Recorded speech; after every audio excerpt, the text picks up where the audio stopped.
आज के दिन उसको बहुत हल्के में नहीं लेना चाह रही। 70 को जो लोग नहीं मानते थे उनके साथ हमेशा खोल के बोल देना फारूक अब्दुल्ला को। मुझे मेजर एक मिनट मुझे मेजर आपकी एक बात हमेशा याद रहती है। एक सेकंड मेजर, आप हमेशा एक बार कहते हैं, हमेशा कहते रहे कि 370 हटेगा तो लोग बहुत बोलते थे खून की नदियां बहेंगी, क्या क्या होगा, ये हमेशा आप कहते थे। लेकिन 370 जब हट गया तो वो सब बोलती बंद हो गई, लोग गायब हो गए।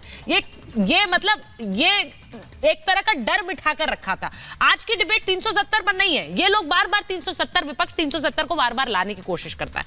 मेरा सिर्फ सवाल ये है कि 370 हटने के बाद we are working towards a better Kashmir, और ये भी कि भाई कश्मीर में वही होगा जो पूरे हिंदुस्तान में होगा, कश्मीर अलग नहीं।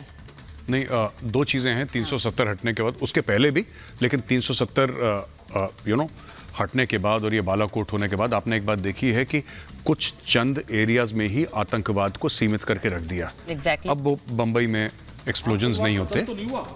सर वो उसमें एक सेकंड उन्हें बोलने मैं जो कहना चाहूंगा, जो भाई साहब बैठे हैं यहाँ पे, आतंकवाद सर ये सर वो he is not debating with you, वो अपनी बात रख रहे हैं। एक मिनट रुकिए, हाँ एक मिनट संजय जी, एक मिनट। आप शहजाद जी से डिबेट कर रहे थे, अब मेजर अपनी बात रख लें जरा। हाँ, मेजर बोलिए। ऐसा होता है कि मैं आपके सवाल का भी जवाब दे देता हूँ सर। हर चीज के बाद अलग अलग एक मेजर्ड रिस्पांस होता है कि इसके खिलाफ ये होगा, इसके खिलाफ ये होगा, इसके खिलाफ। हर चीज में आप सर्जिकल स्ट्राइक नहीं कर सकते, राइट। मक्खी को मक्खी की तरह मारा जाता है, शेर होगा शेर की तरह मारा जाएगा। आप बोले नहीं मक्खी को शेर की तरह क्यों नहीं मारा, पहले एक। अच्छा आप बार बार डिस्टर्ब क्यों कर रहे हैं, एक मिनट बोलने तो दीजिए जरा, कंप्लीट करने दीजिए ना। नहीं ठीक है, मैं आपको बोलने, आपको सवाल नहीं पूछ रही हूँ ना। आप एक काम करिए सर, आप बताइए कि क्या होना चाहिए, आप बता दीजिए, क्योंकि फिर मुझे नहीं पता, क्योंकि इन्होंने एक सैन्य सवाल पूछा मिलिट्री का, इसलिए मैं जवाब दे रहा हूँ।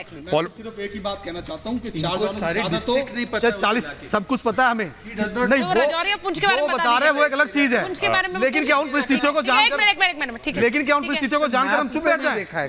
सर एक मिनट, परिस्थितियों को जानकर हम चुप नहीं, आप बिल्कुल चुप मत रहिए, और ना आप चुप रह रहे हैं सर, और कोई नहीं कह रहा कि आप चुप रहिए, आपका पूरा अधिकार है बोलने का। मैं सिर्फ आपको ये बता रहा हूं कि जो आतंकवाद है वहां पे, वो जाते जाते जाएगा। ये 1979 के पहले से चल रहा है। वो तो माफ कीजिएगा मुझे, 1989 गलत बोल गया मैं, 1989 के थोड़ा सा पहले से चल रहा है ये, और ये चलते चलते अब इसको समय लगेगा। अचानक ऐसा नहीं हुआ कि हमने हटा दिया, तो इसमें टाइम लगेगा, लेकिन पहले से बहुत कम हो गया है, ये बात भी सच है, और सीमित हो गया है, ये भी बिल्कुल सच है। सीमित हो गया है, अनफॉर्चुनेट है, बहुत दुखद है कि हमारे 4 भाई इस दुनिया से आज चले गए। लेकिन fact of the matter is कि पहले बहुत हाई लेवल पे होता था, अब ये धीरे धीरे सिमट के, और इसमें समय लगेगा। मैं कह रहा हूं 5 साल और लगेंगे, लेकिन फिर ये खत्म हो जाएगा। It will finish.